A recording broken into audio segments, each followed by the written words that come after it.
حضرت عمر بن خطاب بیان کرتے ہیں، ہم ایک روز رسول اللہ صلی اللہ علیہ وآلہ وسلم کی خدمت میں حاضر تھے کہ اس کے آسان میں ایک آدمی ہمارے پاس آیا جس کے کپڑے بہت ہی سفید اور بال انتہائی سیاہ تھے۔ اس پر سفر کے آثار نظر آتے تھے۔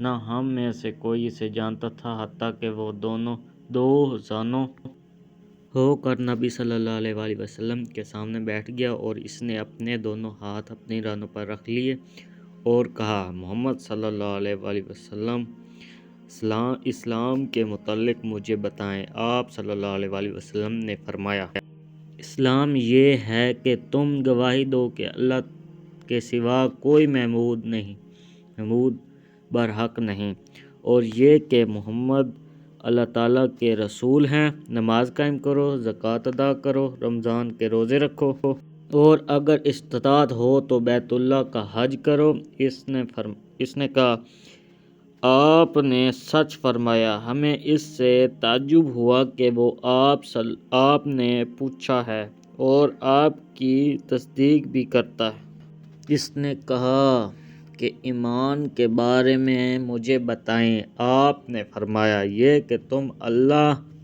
اور اس کے فرشتوں اور اس کی کتابوں، اس کے رسولوں اور یوم آخرت پر ایمان لاؤ۔ اور تم تقدیر کے اچھا اور برا ہونے پر ایمان لاؤ۔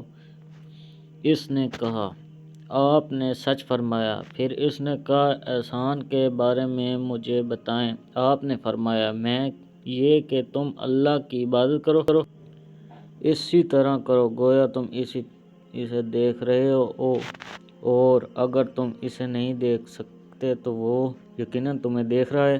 اس نے کہا، قیامت کے بارے میں مجھے بتائیں۔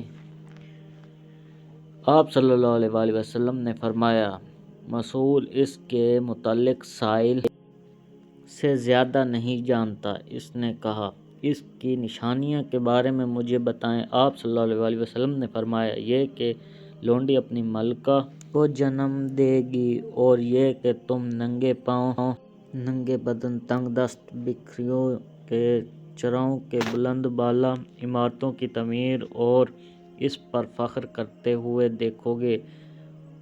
حضرت عمر نے فرمایا، پھر وہ شخص چلا گیا، میں کچھ دیر ٹھہرا۔ پھر آپ صلی اللہ علیہ وسلم نے مجھ سے پوچھا، عمر، کیا تم جانتے ہو سائل کون تھا؟ میں نے عرض کیا، اللہ اور اس کے رسول بہتر جانتے ہیں۔ آپ صلی اللہ علیہ وآلہ وسلم نے فرمایا، وہ جبریل تھے، وہ تمہیں تمہارے دین سکھانے کے لیے تمہارے پاس تشریف